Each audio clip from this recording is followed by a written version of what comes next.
this lecture, we are going to see about basic global mesh settings that are present inside Ansys software. And the Ansys version software that I am using here is Ansys 2020 R1, which is the latest version of Ansys software. For this particular purpose, I've already opened the Ansys Workbench software. I have dragged and dropped the static structure onto the project schematic. And I already imported this particular geometry file that I have provided to you in the resources tab into the design modeler. And now I also opened this Ansys mechanical module where we are going to do the meshing. So here we are in the Ansys mechanical module, and now you will be able to see I have a simple cube with a circular hole in between.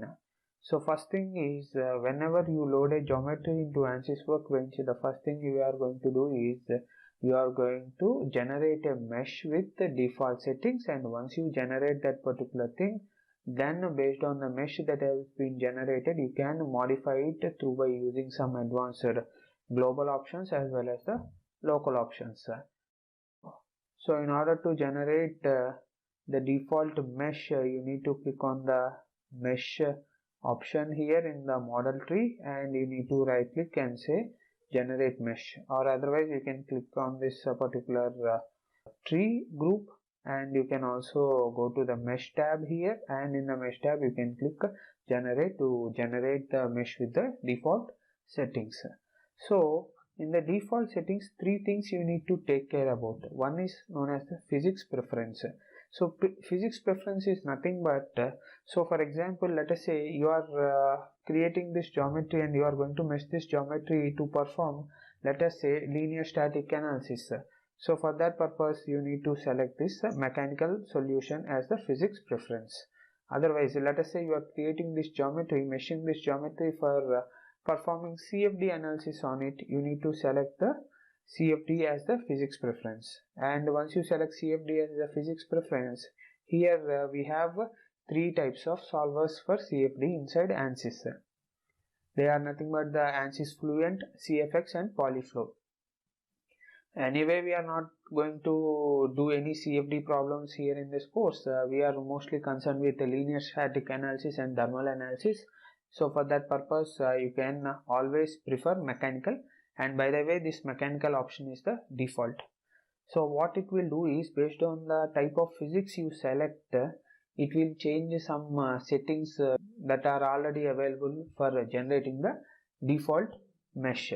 So you will get different types of meshes for different physics preferences. So based on your type of analysis, you will be selecting. Let us say in structural only you are going to do something non-linear, or let us say in thermal analysis you are going to perform non-linear analysis. You will be selecting, instead of normal mechanical, you will be selecting some non-linear mechanical, which will change the default settings as I told you. So for now, for all of our purposes, we will be taking only mechanical. Okay. Then the next thing you need to know is the element order. There are two types of ordered elements.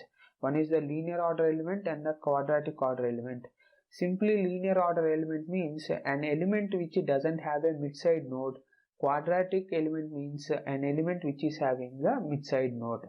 So you can go out and check the theory on mid-side node elements and non-mid-side node elements, and what is the difference between these two elements. Let us say you have two nodes and these two nodes are connected by an element. So this is nothing but a linear element. But what will happen in the quadratic element, you will have two nodes and they are attached by an element, and in between those two nodes an extra third node will be placed at the exact middle element side, which is known as a mid-side node. You can go out and check more about mid-side nodes and other things.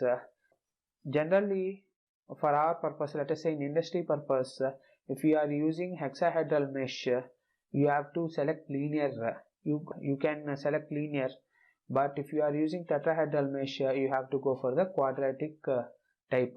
So based on what type of element you are using, you need to choose this particular thing, or otherwise you can also leave it to program controlled, and based on the method we are going to prescribe to this software, it is going to anyway choose whether it will be taking a linear or quadratic element. And remember, by default, if we set the physics preference to mechanical and if we set the element order to program control, it will generate a mesh with the tetrahedrons, and that to quadratic order. Element order is quadratic. Okay, but if you generate hexahedral mesh, by default it will generate quadratic model, which we don't require. So for our purpose, remember only one thing: if you are using tetrahedral elements, you have to use the quadratic element order.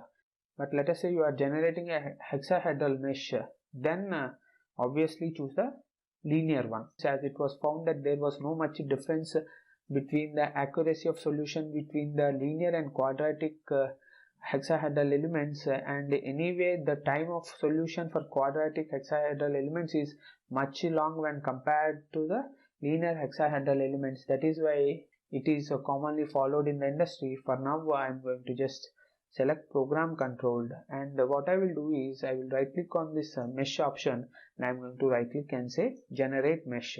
So I will be able to see a mesh which is generated with the default settings, and here we got some default settings. Then the next thing you need to know is the element size. So if you want to control the element size manually instead of the automatic measure, you can enter whatever the default element size you need. See this, there is an algorithm which is called as some box diagonal algorithm, that dictates based on the geometry given, based on the physics preference, based on all the options that we have selected, it will determine what will be the default element size. And remember, if you change the geometry, if you change any setting, it will be definitely changing. The default element size will be changing. Instead of let us say the computer selecting the element size, default element size, you want to give some manual sizing, you can give it. So for example, let us say I want to give an element size of, let us say 10 mm. So I am going to click on 10. So what will happen is, every element that is going to be created here, it will have an element side length of 10 mm. See, once you have changed this particular element size option, what happens here in the mesh branch, what it is showing? It is showing a thunderbolt mark, which means we have to update the mesh. And here also you will be able to see a pink color mesh. Pink color mesh denotes means the mesh has to be updated, or otherwise the mesh that you are seeing here on this object is belonging to the settings which you have previously used, but now you have changed this particular setting, so you have to update the mesh. That is what it is denoting. So what I am going to do is I am going to just right click and say generate mesh. And see, once I generate the mesh, as I have increased the element size, you will be able to visually see that the particular element density has decreased. So if you want element density to increase, element density means nothing but how many number of elements are being fit in a particular geometry. If you want to increase the element density, what you are going to do is you are just going to decrease the element side length or element edge length.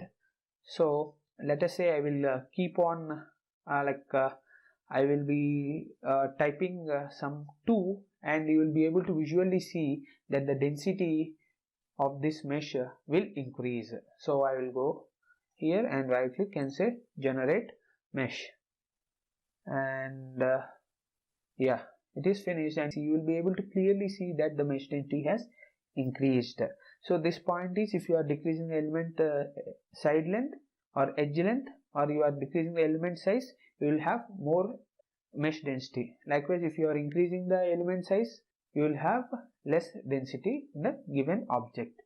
This object is a very simple object. We are able to get hexahedral meshing, but remember, creating hexahedral meshing, that too with automatic algorithms, is very difficult for real world problems. And the next thing you need to check out in this is the option called resolution. So previously in previous software, we used to have something called as a relevance center, where we could select 3 settings: coarse, fine, as well as medium. And in that also we can give a value change between -100 to 100. So previously, before 19.2 version, we used to have that option, but that particular option has been gone from 19.2 onwards.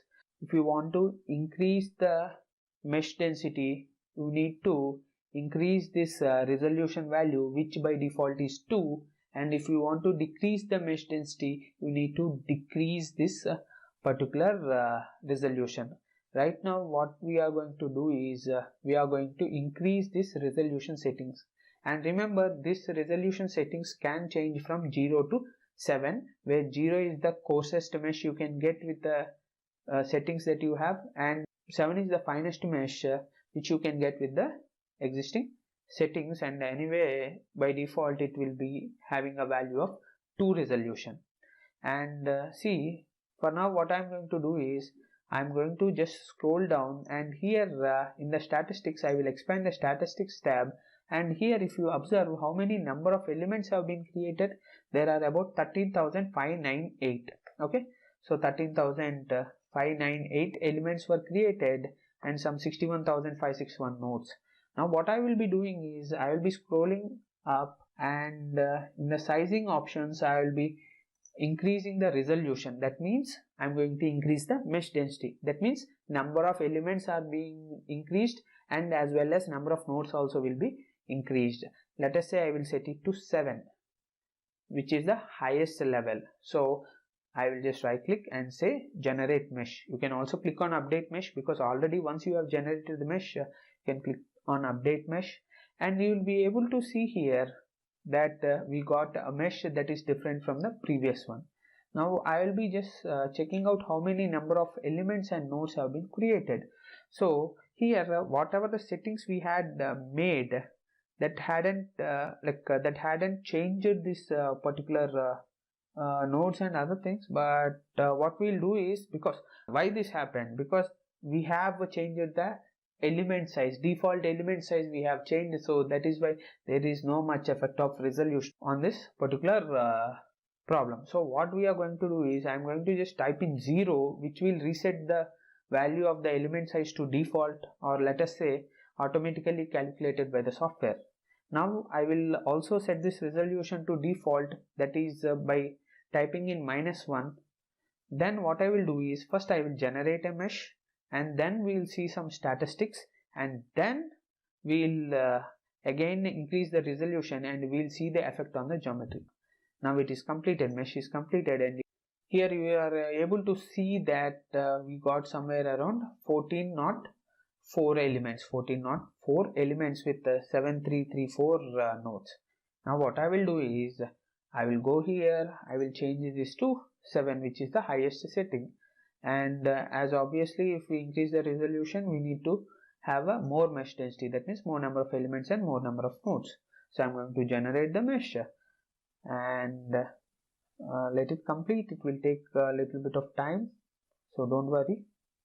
Yeah, meshing is done.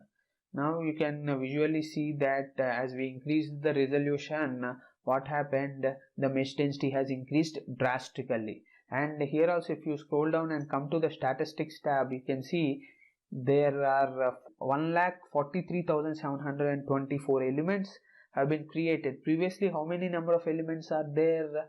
See, previously it was around 1404, like more than 100 times increase happened in the number of elements as well as number of nodes also. Like, okay, so if you just change the resolution to 0 means it is the coarsest mesh you can get. You just update the mesh, and you can see both visually as well as quantitatively that the number of elements that are generated if we decrease the resolution are changing. Here you can visually check out that the mesh density has decreased very drastically. So if I just scroll down and see here how many number of elements, just simply 1 or 2 elements. So remember this thing, resolution is the option which you need to change in order to either get a coarse mesh or fine mesh with whatever the default settings that you are having. And remember one more thing, if you change anything from default, this resolution option might not work. And if you want to set this resolution option to default, you can just type in -1 and press enter, or otherwise anyway we know for Ansys mechanical the resolution option will be 2. You can just directly type in 2 and press enter. That will also be good for you. Once I am done with the settings, I am going to just update the mesh. Anyway, I told you we can also update the mesh. Once we have generated the mesh, we can directly update the mesh. And in the next lecture we are going to see how to use some localized mesh sizing options, body and other geometrical sizing options inside Ansys Workbench software. Thank you.